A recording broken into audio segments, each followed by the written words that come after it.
할렐루야. 우리 이 시간 다 같이 찬송가 31장 찬송하면서 화목한 기도에 시작하겠습니다.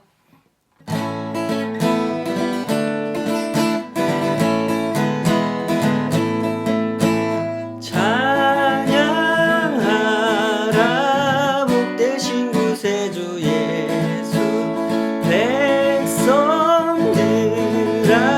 사랑을 전하세.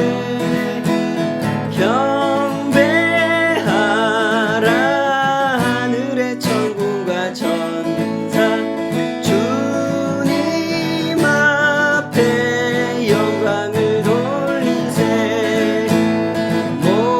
목자같이 우리를 지키시고 종일 품에 늘 안아주시리.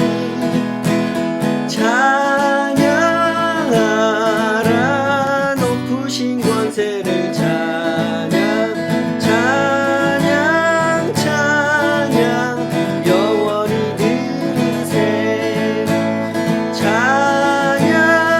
찬양하라 복되신 구세주 예수, 우리 대신 죽임을 당했네.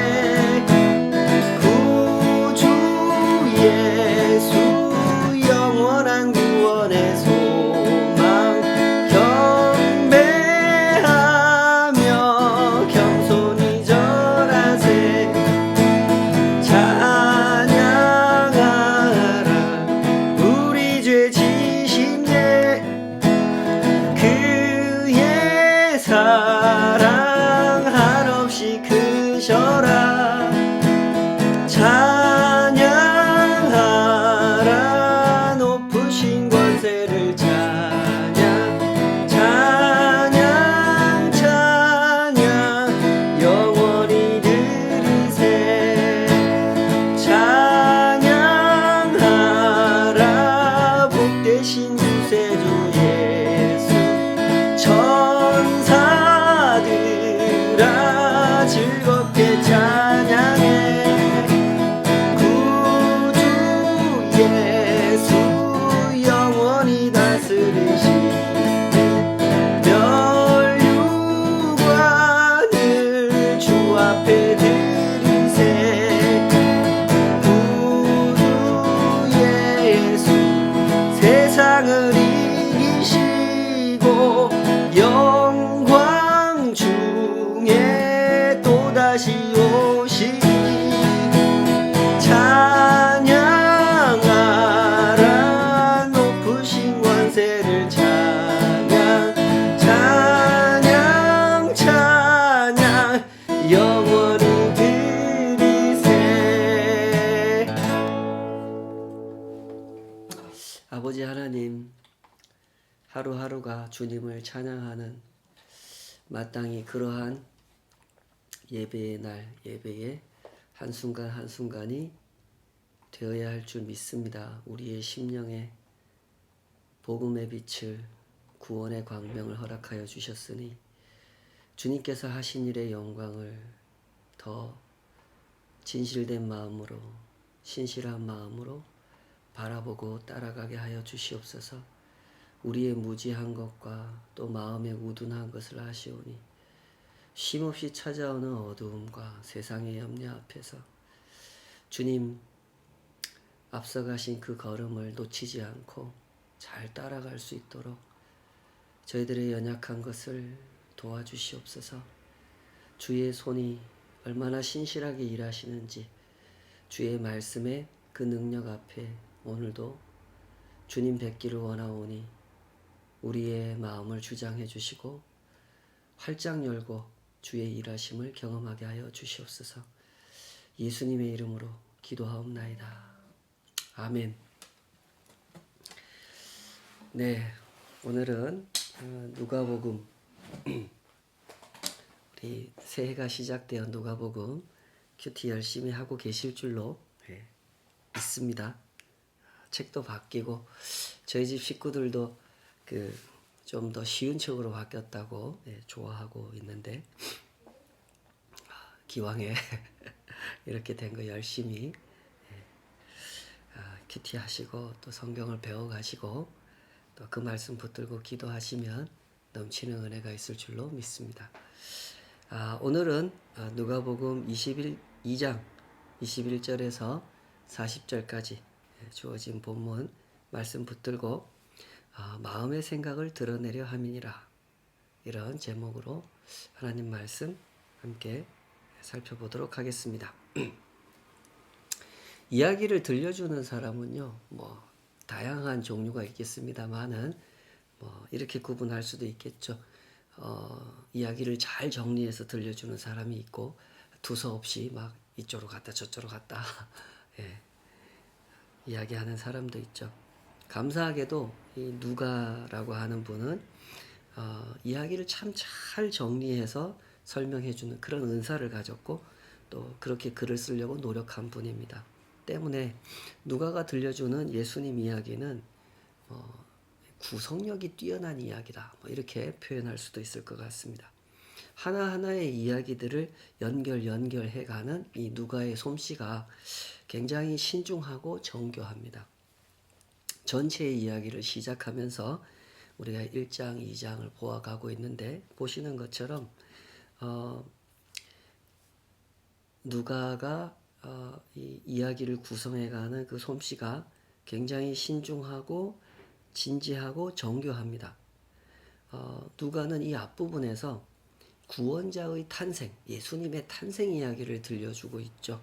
근데 가만히 보면은 그 이야기를 쌍으로 겹쳐놨습니다.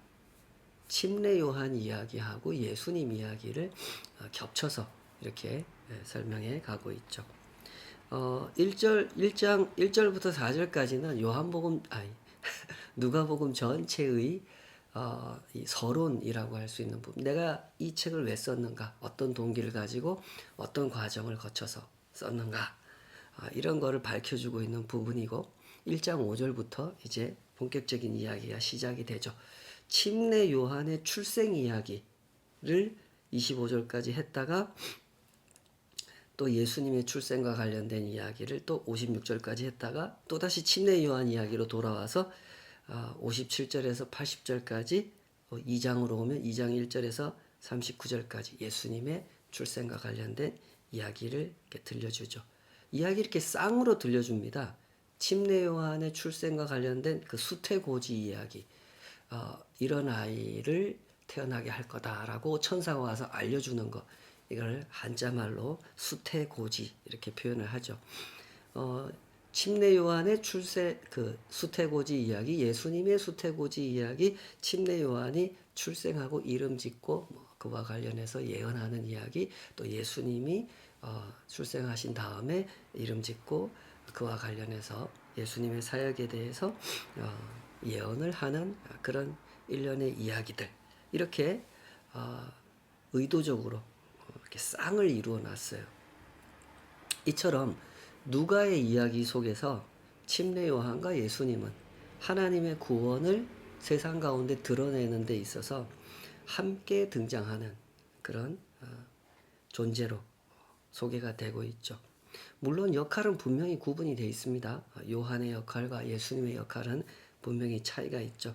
그러나 누가가 잘 정리해 놓은 이 이야기 속에서 요한과 예수님, 이 두 분은 하나님께서 하나님의 구원을 이 세상에 나타나기 위해서 어떻게 일하셨고 어떤 방식으로 일하셨으며 이 반복되면서 거듭되는 강조하는 요점이 뭔가, 그걸 분명하게 드러내주는 이런 역할을 본문 속에서 해주고 있습니다. 오늘은 예수님께서 이 탄생하신 지 8일이 지나서 이름을 짓는 이야기가 언급이 되는 그런 대목이죠. 21절에 보면 이렇게 되어 있습니다. 할례할 8일이 되매 그 이름을 예수라 하니 곧 잉태하기 전에 천사가 일컬은 바러라. 예수님이 태어난 지 8일 만에 이름을 지어요. 조금 앞으로 가보면 침례 요한이 태어난 이후에 8일이 지나고 그 장면에서도 똑같이 이름 짓는 이야기가 나오죠. 아까 말씀드린 대로 쌍을 이루고 있습니다. 확인차 한번 제가 읽어보겠습니다. 누가복음 1장 59절에서 63절. 8일이 되매 아이를 할례하러 와서 그 아버지의 이름을 따라 사가랴라 하고자 하더니 그 어머니가 대답하여 이르되 아니라 요한이라 할 것이라 하매 그들이 이르되 내 친족 중에 이 이름을 이름한 이가 없다 하고 그의 아버지께 몸짓하여 무엇으로 이름을 지으려 하느냐 물으니 그가 서판을 달라 하여 그 이름을 요한이라 쓰매 다 놀랍게 여기더라. 무슨 얘기인지 아시겠죠? 이 사가랴 집에 이 할아버지 할머니 사이에서 요한이 태어났단 말이죠. 근데 아기가 태어났는데 이름을 지으려고 하는데 이 요한을 낳은 어머니 엘리사벳의 의견과 또 거기에 모인 그 사가랴 집안의 친척들의 의견이 달랐던 겁니다. 나머지 친척들은 아버지 이름 따라서 사가랴라고 짓자 이렇게 얘기했는데 엘리사벳이 요한이라 짓자 이렇게 얘기를 합니다. 그러니까 이제 나머지 친척들이 우리 집안에 그런 이름을 써본 적이 없습니다. 이렇게 하면서 사가랴라고 짓자. 이렇게 옥신각신 하는 가운데 그러면 우리 사가랴한테 한번 물어봅시다. 그래서 말을 하지 못하는 상태니까 가서 이제 물어봤더니 칠판을 줬더니 거기다가 요한이라고 지어라 이렇게 썼다는 거죠. 그걸 보고 가족들이 놀라게 됐다 이런 얘기를 들려줍니다.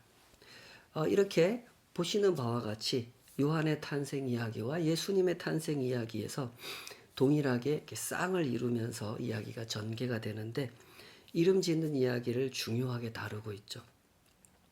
그래서 한번 짚고 넘어가면 좋을 이름의 뜻을 확인해 보는 것 이게 필요할 것 같습니다. 두 이름 모두 원래는 그 히브리어로 지어진 이름이거든요. 유대인들이 예수님이나 요한이나 유대인이니까요. 유대인들의 언어 히브리어로 오랫동안 그렇게 존재해 오던 이름인데 이걸 헬라식으로 발음을 바꾸어서 붙인 이름 그게 예수라는 이름이고 요한이라는 이름입니다. 예수라는 이름은 원래 히브리어식으로 발음하면 그 여호수아하고 같은 이름입니다. 호세아, 여호수아 구약 성경의 선지자 이름, 장군 이름 중에 여호수아 있죠. 호세아도 있고 그 이름하고 같은 이름 이걸 헬라식으로 발음하면 예수가 되는 겁니다.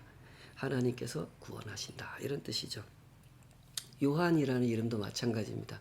이거 히브리어식으로 발음을 하면 요하난이라는 이름입니다. 이 요하난을 헬라식으로 발음을 바꾼 게 요한이 되겠습니다. 이 이름 역시 하나님의 은총을 입었다 이런 의미를 가지고 있는 이름이죠. 하나님의 은총, 하나님의 구원 이것을 강조하는 이름 그것이 예수라는 이름이고 요한이라는 이름입니다. 예수라는 이름이나 요한이라는 이름이나 이스라엘에서 즐겨 사용해 오던 이름입니다. 그만큼 이스라엘 백성들이 하나님의 구원의 은총을 간절히 소망하면서 살아온 세월이 길었다는 것을 보여주는 대목이죠. 지금 누가라고 하는 사람이 요한의 출생과 그 이름 지어짐, 예수님의 출생과 그 이름 지어짐을 통해서 뭘 말하고 싶어 하는지 아시겠죠? 예수라는 이름, 요한이라는 이름은 그냥 주어진 이름이 아니다라는 겁니다. 하나님께서 지어주신 이름이고 하나님께서 그들 각자에게 하나님의 구원을 세상 가운데 나타내라는 사명을 부여해 주시면서 지어준 이름이다라는 겁니다. 자, 그러고 나서 이제 오늘 본문에 보면 시므온과 안나를 만나게 되는 이야기를 들려주죠. 그 얘기는 이 시므온과 안나를 만나신 것, 아기 예수님이 이 두 분을 만나게 된 것은 하나님의 구원을 설명하는 이야기다라는 것을 보여주는 거죠. 물론 이 장면도 그 침례 요한의 이야기와 겹칩니다. 그 요한의 이제 이름이 지어지고 나서 그 다음에 무슨 이야기가 연결됩니까? 요한의 아버지 사가랴가 성령의 감동이 돼가지고 예언을 하는 장면으로 이어지죠. 앞으로 요한이 어떤 사역을 감당하게 될 건가 이거를 예언하는 그런 대목으로 이어집니다. 전부는 말고 제가 조금 줄여서 읽어보겠습니다. 1장 76절에서 79절까지만 읽어볼게요. 이 아이여, 내가 지극히 높으신 이의 선지자라 일컬음을 받고 주 앞에 앞서가서 그 길을 준비하여 주의 백성에게 그 죄사함으로 말미암는 구원을 알게 하리니 이는 우리 하나님의 긍휼로 인함이라. 이로써 돋는 해가 위로부터 우리에게 임하여 어둠과 죽음의 그늘에 앉은 자에게 비치고 우리 발을 평강의 길로 인도하시리로다. 자, 여기서 분명히 강조되는 침례 요한의 역할이 있죠. 주의 백성에게 그 죄사함으로 말미암는 구원을 알게 하는 역할. 침례 요한은 그 구원을 세상에 알리는 선지자로 활동하게 될 것이다 하고 말씀해 주고 있습니다. 그리고 여기 2장, 예수님의 이름을 지은 후에 성전에서 시므온과 안나를 만나게 되시는데 침례 요한의 이야기에서 그 사가랴가 했던 역할을, 침례 요한이 앞으로 어떤 사역을 감당하게 될 것인지를 예고하는 그 사가랴가 했던 역할을 여기 예수님 이야기에서는 시므온이 또 안나가 대신하게 되죠. 자, 이제까지 간단하게 침례 요한의 이야기와 예수님 이야기가 쌍으로 겹쳐 있다라고 하는 점을 살펴봤는데요. 이런 점을 그냥 지나쳐 버리지 않고 굳이 확인해 보는 것이 왜 중요할까요? 누가가 말하고자 하는 그 강조점을 놓치지 않기 위해서는 이런 점을 간과해 버리지 않는 것이 중요합니다. 분명히 누가는 어떤 의도를 가지고 이야기를 이렇게 구성한 거거든요. 침례 요한의 이야기와 예수님의 이야기를 쌍으로 겹치게 반복함으로써 도대체 구원이란 무엇인가 하는 주제를 심도 있게 다루고자 이렇게 이야기를 전개해 가고 있는 거죠. 자, 도대체 구원이란 뭘까요? 구원이란 하나님께서 약속하신 일이고 하나님께서 성취하신 일입니다. 우리가 맨날 듣는 말이지만 사실 이 말의 의미를 제대로 모른 채 듣고 그냥 지나쳐 버릴 때가 참 많죠. 오늘 잘 들어보십시오. 구원이라는 것은 사람이 하는 일이 아닙니다.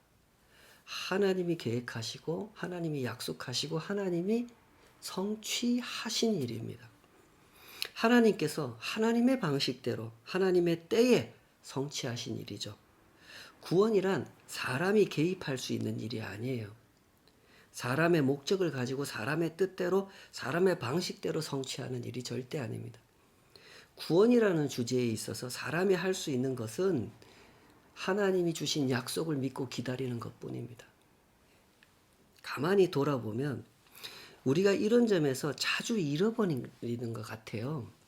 우리는 구원을 생각할 때 우리의 뜻대로 이룰 수 있는 거라고 생각하는 그런 경향이 자꾸 우리 속에서 솟구치는 것 같습니다.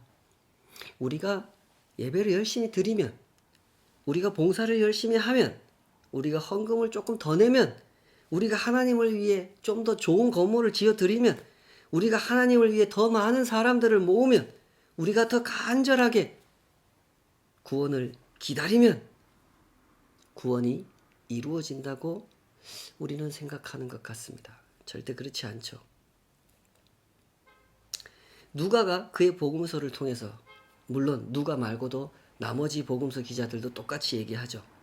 거듭거듭 강조하는 이 구원과 관련된 메시지,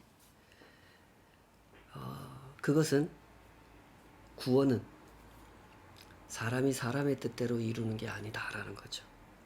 구원에 있어서 사람이 할 수 있는 것은 없다는 것이 성경의 대답입니다. 구원이란 온전히 하나님의 일이고 하나님의 백성들은 하나님께서 하시는 일 앞에 겸손하게 서서 따르는 것, 그것밖에 할 일이 없다. 그리고 그것만으로 충분하다라는 것이 복음서 기자들의 설명입니다. 왜 그럴까요? 도대체 구원이 무엇이기에 구원에 있어서 사람이 개입할 수 있는 건 아무것도 없을까요? 구원은 사람들의 죄를 해결하는 일이기 때문에 그렇습니다. 사람들의 죄 때문에 일어나는 모든 문제를 해결하는 일은 사람이 절대로 스스로 할 수 없는 일이죠. 사람이 스스로 할 수 있다면 왜 하나님께서 구원자를 보내셔야 했겠습니까? 스스로 해결할 수 없는 일이니까 하나님께서 구원자를 보내셔야 했던 거죠. 누가가 여기 1장, 2장에서 들려주는 이야기의 이 핵심 메시지가 바로 그런 겁니다. 할례할 8일이 되어 첫째 아이를 요셉과 마리아 부부 사이에서 제일 먼저 태어난 사내 아이가 예수님이니까요. 이 첫째 아이를 하나님께 바치는 의식을 치르는 요셉과 마리아 이야기, 그리고 하나님의 구원을 갈망하면서 기다리던 시므온과 안나 이야기를 통해서 들려주고자 하는 이야기의 핵심 메시지가 바로 이거란 말입니다. 하나님께서 세상에 구원을 나타내신다는 것이 어떤 것이고, 하나님께서 그런 일을 행하실 때 사람이 할 수 있는 건 뭔가, 이걸 설명하는 거라는 거죠. 아기 예수님의 부모인 요셉과 마리아는 율법의 가르침대로 이 첫째 아이를 하나님께 드리는 의식을 치르려고 성전에 왔습니다. 이런 의식을 치를 때는요, 예물을 가지고 나오게 돼 있거든요. 레위기를 공부하셨을 때 기억나실 겁니다. 사는 형편이 좋은 집에서는 소나 양을 가지고 나왔지만 형편이 어려운 집은 비둘기를 가지고 나왔습니다. 그런데 여기 24절에 보면 요셉과 마리아가 예물로 뭘 가져왔다 그랬습니까? 비둘기를 가지고 나왔다 그랬죠. 이 장면은 예수님께서 어떤 가정에서 태어나셨는지를 보여주는 장면이라고 할 수 있겠죠. 예수님은 이렇게 지극히 서민적인, 어쩌면 상당히 가난한 그런 집에 태어나셨습니다. 누가복음을 이렇게 쭉 읽다 보면 누가복음에서 거듭거듭 강조하는 주제 속에 가난이라는 주제가 깔려 있다는 걸 확인할 수가 있는데요. 죄송합니다. 이제까지 하나님께서 하나님의 구원을 나타내시기 위해서 사용하신 사람들이 전부 다 이런 사람들 아닙니까? 한번 기억해 보십시오. 사가랴나 엘리사벳, 들의 목자들이나 마리아와 요셉, 오늘 본문의 시므온과 안나까지, 이 사람들 전부 다 가난한 사람들입니다. 물질적인 차원에서 보거나 세속적인 차원에서 보거나 이 사람들은 다 가난한 사람들이에요. 세속적인 힘이라고는 가진 것이 없는 사람들이죠. 그래서 오직 하나님만을 바라보는 사람들이었던 것입니다. 우리가 주목해야 되는 부분이 바로 이 부분입니다. 여러분 가만히 손을 얹고 한번 생각해 보십시오. 나는 누구를, 무엇을 바라보고 사는지 한번 점검해 보시기 바랍니다. 왜 성경이 가난한 사람들을 이렇게 좋게 이야기를 하냐면, 이 사람들은 바라볼 돈이 없어요. 바라볼 남편도 없고, 바라볼 아내도 없고, 바라볼 자식도 없고, 오직 바라볼 수 있는 분은 하나님밖에 없습니다. 성경이 구원이라는 걸 설명할 때 우리한테 굉장히 강조하는 주제가 바로 이 측면입니다. 하나님께서 하나님의 구원을 나타내실 때는 돈을 필요로 하시거나 세속적인 힘을 필요로 하시지 않는다는 점, 우리가 이거 명심해야 됩니다. 하나님의 구원을 기다리는 사람들은 바로 이 점을 중요하게 볼 줄 알아야 한다는 거죠. 시므온과 안나는 바로 그런 점에서 아주 적절한 모델로서 요한의 이야기 속에 등장하게 된 것입니다. 2장 25절, 예루살렘에 시므온이라 하는 사람이 있으니 이 사람은 의롭고 경건하여 이스라엘의 위로를 기다리는 자라. 성령이 그 위에 계시더라. 26절, 그 다음 절을 고려해 보면 시몬이라는 분은 연세가 많으신 것 같아요. 그런데 누가가 이분을 소개할 때 이분을 소개하는 그 특징, 이분을 소개하는 그 강조점, 그게 뭔지를 잘 보십시오. 이 사람은 의롭고 경건하여 이스라엘의 위로를 기다리는 자라. 성령이 그 위에 계시더라. 이것이 이 시므온 할아버지를 소개하는 특징입니다. 이분이 사회적 지위가 어땠고 무슨 벼슬을 했고 자식들은 어떻게 잘 됐고 이런 얘기 하나도 없죠. 이분을 특징 짓는 이야기는 이겁니다. 여러분 귀에 이런 설명이 어떻게 들리십니까?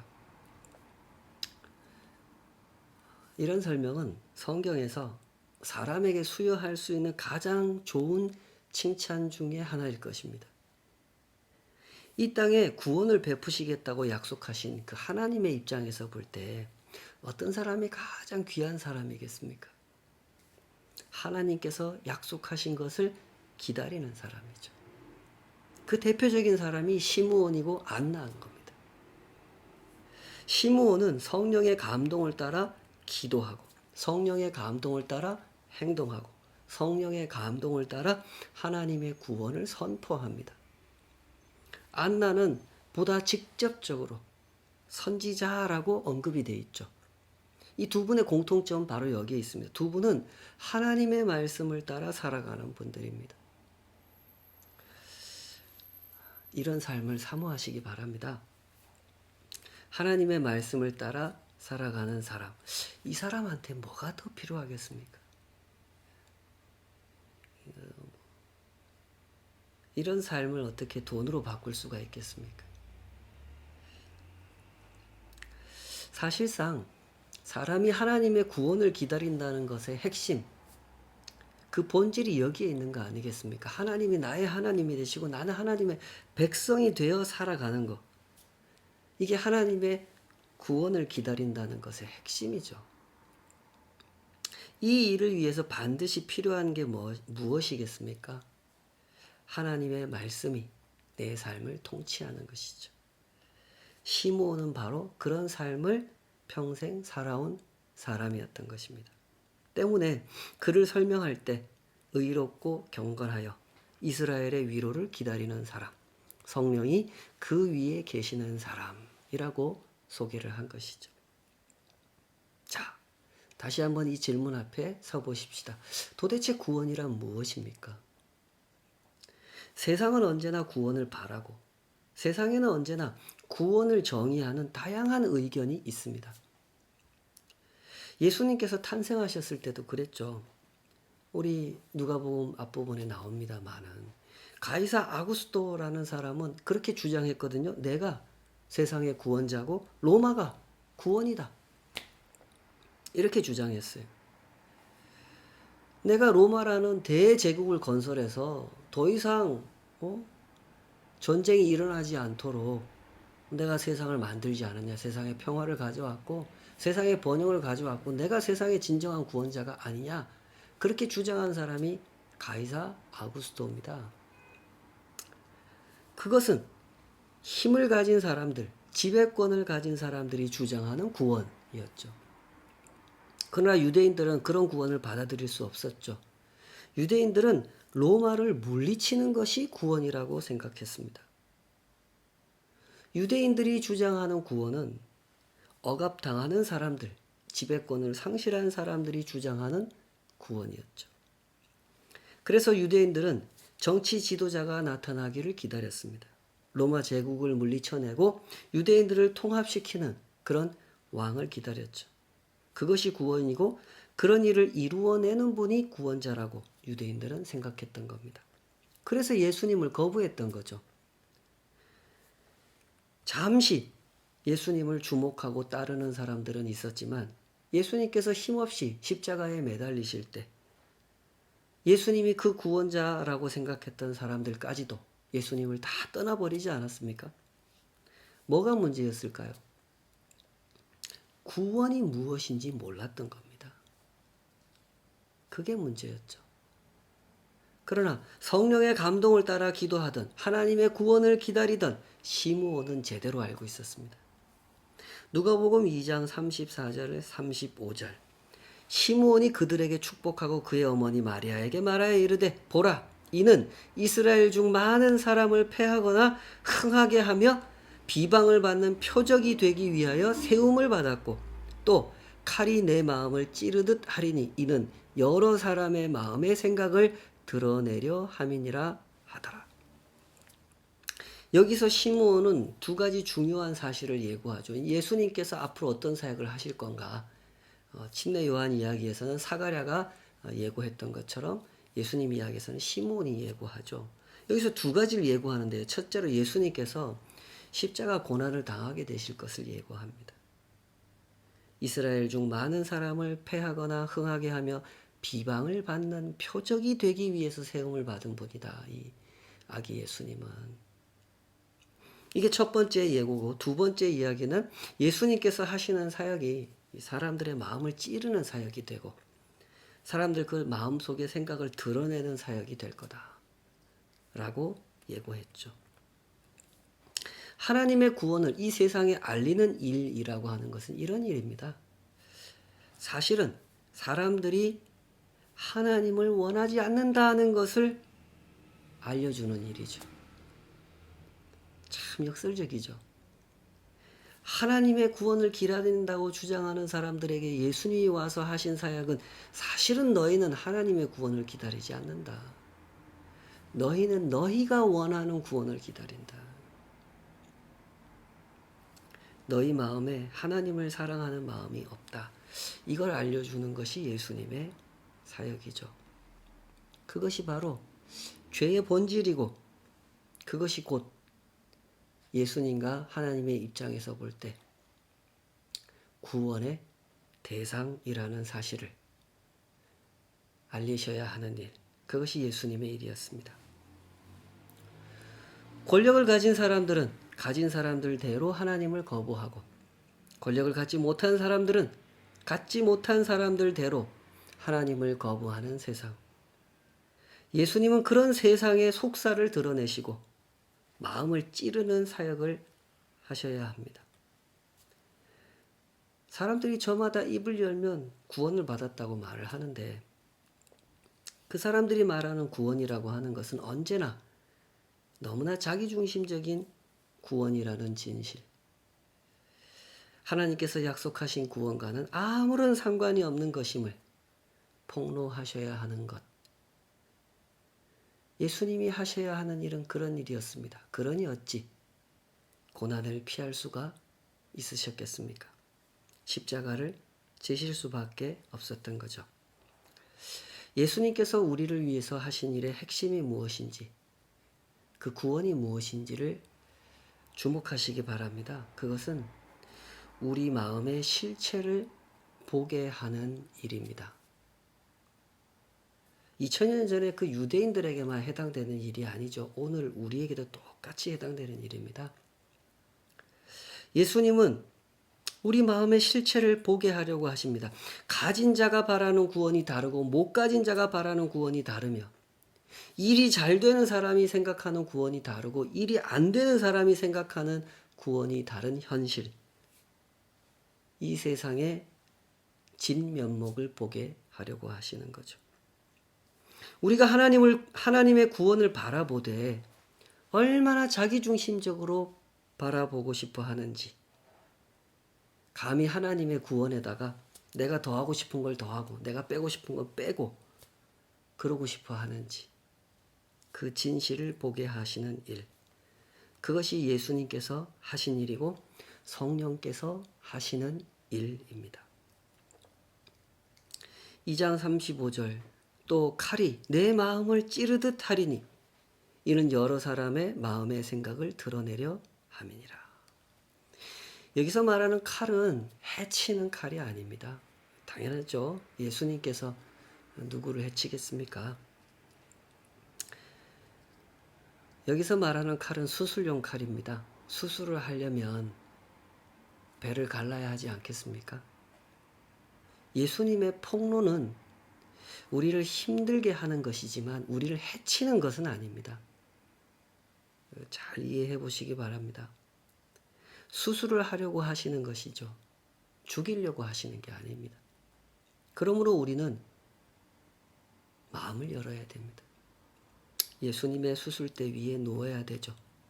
예수님께서 우리의 영혼을 찌르시고 그 속에 감춰진 생각을 드러내실 수 있도록 마음을 열고 예수님의 그 칼을 받아들여야 되는 것입니다. 신앙의 길은 이런 길입니다. 내 영혼에 칼자국을 남기는 일이에요. 수술 자국을 남기는 일이죠.